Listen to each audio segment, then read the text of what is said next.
So how does an aircraft decelerate after landing or even during a rejected takeoff, which is basically a takeoff that's been aborted? Let's find out in today's video.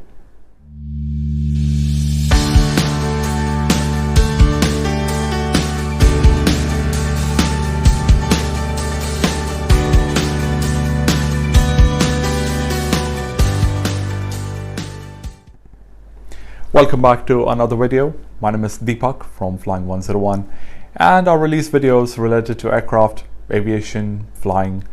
It's all from a pilot's perspective, and the way the concepts are explained are meant to be quite straightforward. If you are interested in any of this, please click the subscribe button. Don't forget to press the bell notification so you're notified every time a new video is released. In today's video, we'll be exploring how an aircraft slows down after landing or during a rejected takeoff, as we alluded to earlier. We will be exploring this subject in the context of a modern commercial airliner. Now, the three primary methods of achieving deceleration on the runway during the landing roll or a rejected takeoff are the brakes, thrust reversers, and spoilers. And in today's video, we will specifically be talking about the brakes. One of the most powerful ways to decelerate and stop an aircraft are the brakes, and they form part of the landing gear assembly. Now, aircraft brakes stop a moving aircraft by converting its kinetic energy to heat energy through friction between rotating and stationary discs located in the brake assemblies in the wheels. Now, in addition to providing critical stopping function to an aircraft during the landing roll or a rejected takeoff, aircraft brakes also prevent motion of the aircraft when it's parked. They also limit its speed during a taxi and can even help steer the aircraft on the ground by applying differential braking. So that's when you've got more pressure on one side of the aircraft than the other. And while small planes may use a single brake disc, large commercial airliners typically employ the use of carbon multi-disc brakes. Now, the use of carbon brings several benefits as opposed to, say, something like steel discs, which may still be encountered on older aircraft types. For example, carbon brakes have far better heat dissipating properties, and they also last substantially longer than steel brakes. And the reason for using multi-discs is because of the enormous weights involved and the need for more stopping power. It's as simple as that. Brake assemblies are fitted to the main gear, not the nose gear. At least I'm not aware of any aircraft that have brakes in their nose wheels.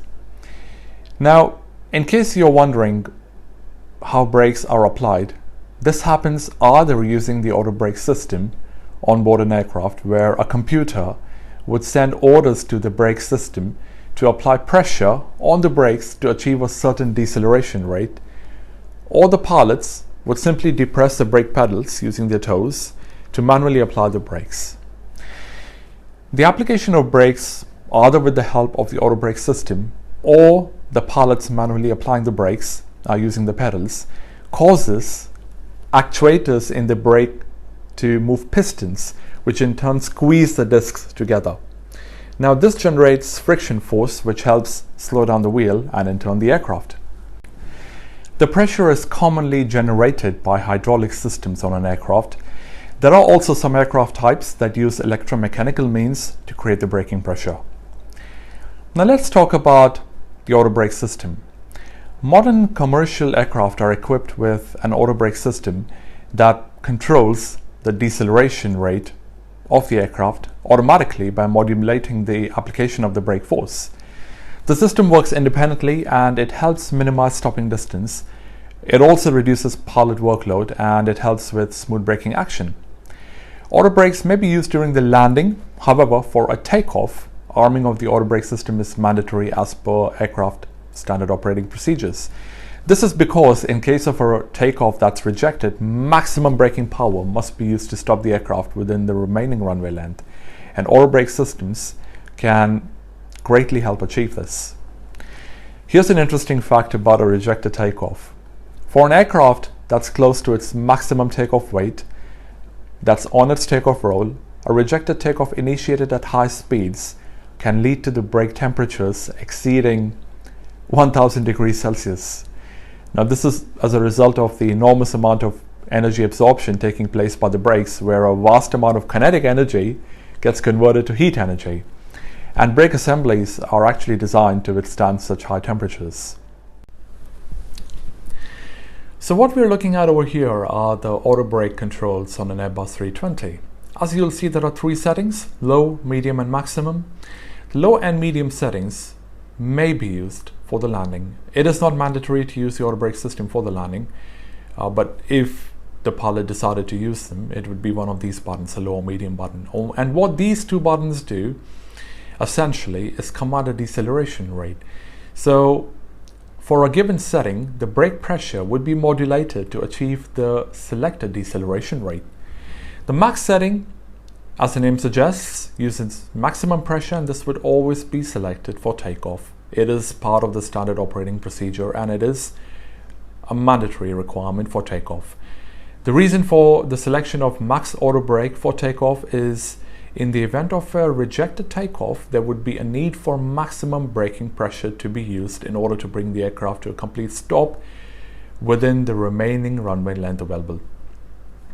And therefore it becomes important for the system to be activated without delay and to use the maximum amount of braking pressure possible.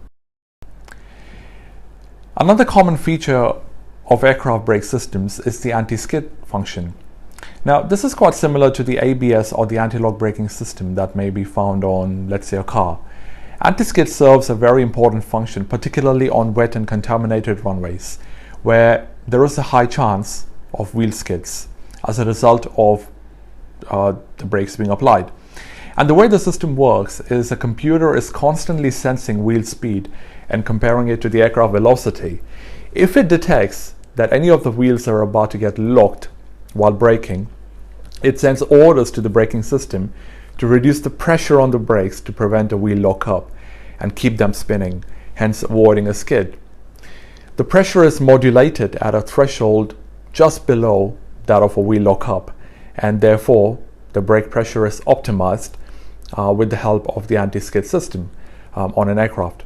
So it is quite a significant safety feature on modern planes. Now, the effectiveness of wheel braking is contingent on several factors, such as the condition of the brakes themselves. So we are specifically considering the brake wear. This must be within the limits specified by the aircraft manufacturer. Also, the tire condition is quite important when we are talking about the treads. The tire inflation pressure is another factor, and the runway surface conditions. All of these have a bearing on the efficiency of the brakes. And so engineers and pilots must be thorough in their checks and pre-flight walk around to ensure that the conditions of the tires and the brake wear are within acceptable limits. Alright, so there we have it. We've covered one of the facets of deceleration devices. Remember, aircraft brakes work in conjunction with other braking mechanisms such as thrust reversers and spoilers. We will explore how thrust reversers and spoilers contribute to deceleration in the next video. But I hope you enjoyed that and it wasn't too dry and difficult to follow. If you liked the video, please give it a thumbs up, share it along. As always, if you have any questions, comments, suggestions, if you would like a certain topic covered that's related to flying or aircraft, please put that in the comments below and I will do my best to cover that in a future video. Well, thanks very much for your time, and I look forward to seeing you in the next video when we shall talk about thrust reversers and spoilers. Thanks so much again, and I wish you a great day.